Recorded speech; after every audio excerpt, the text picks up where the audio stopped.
Pilihan raya ni dia memang macam-macam karakter, macam-macam watak lakonan yang hampa boleh tengok. Selain daripada hampa nak tengok berkah, nak tengok pasal harga rahmah kan, macam-macam lah.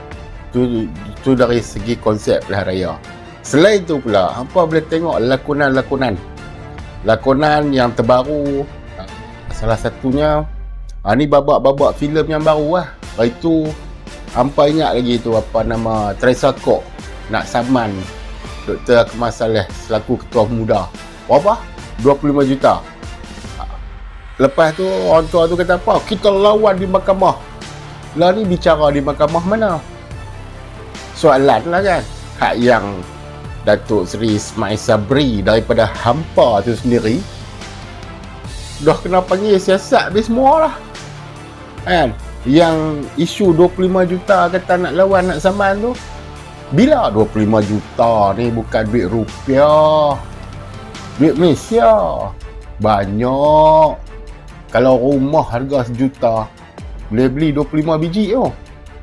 Jadi inilah skrip-skrip yang baru yang konon-konon nak tunjuk kata UMNO tu ada maruah. Maruah apa? Tak ada dah. Orang semua lah ni, dia tengok media masa, dia tahu dah. Start daripada gabungan tu.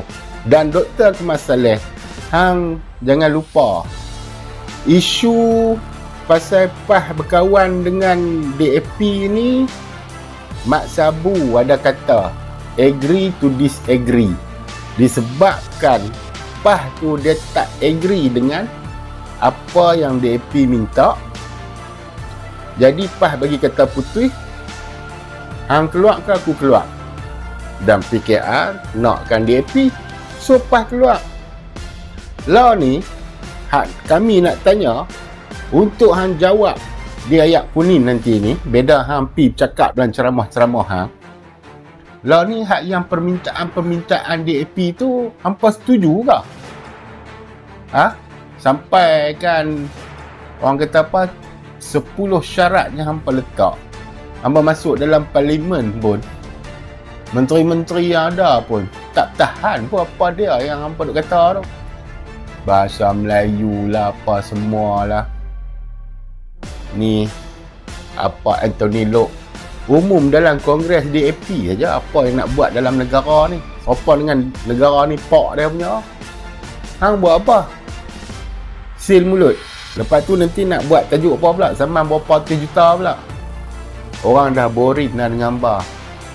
Gambar pula nak beradab dengan orang utara ni, dia punya lantunan hamun dia tu kasar.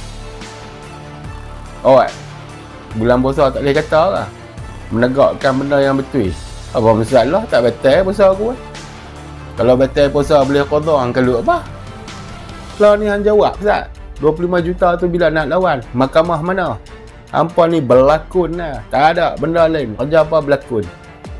Patutnya Sanusi bukan bagi sampin bentuk roket, patutnya bagi logo DAP tu. Tak apa ambil bendera DAP tu, hang pakai bendera raya ni, semayang raya. Hak tu yang lagi betul. Nak suruh, nak bagi spek ni dengan apa yang berlaku lah ni, kejatuhan UMNO lah ni, tak gaduh spek, orang buta pun tahu apa yang jadi. Bengak punya tuan muda.